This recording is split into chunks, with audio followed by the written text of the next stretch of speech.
And then one other difference between jail and prison is the cliques or the associations.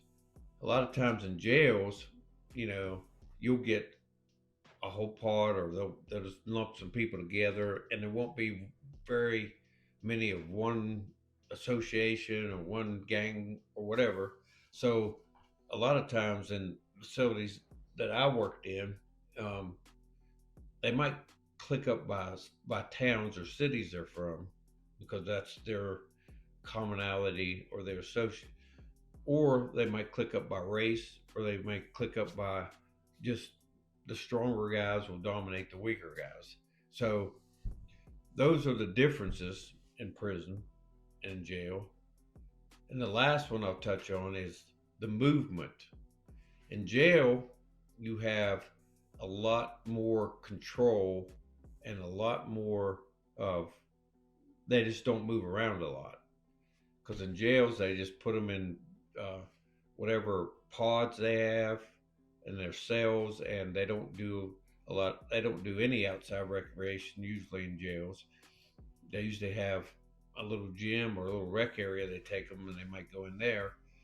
But in prison, you have big yards and you have little yards, and you have a big gymnasium and things like that. So they get to move around and move outside more often than they do in jails, because in prisons, you got long-term inmates, so they're set up to be able to go out to the yard, which we call, there's a big yard and then we have like a center yard, and those yards have weight equipment, benches, uh, barbells, all that kind of stuff.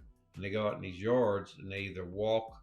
These yards are very large, and they got like a circular track or sidewalk where the inmates walk around. If you ever seen a TV show, seen inmates walking around these big yards areas, that's where they meet and that's where they congregate, is on these yards.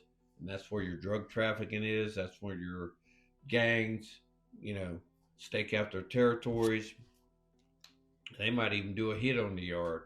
There might be a fight or gang fight on the yard. So that's the difference between the jail and prison experience.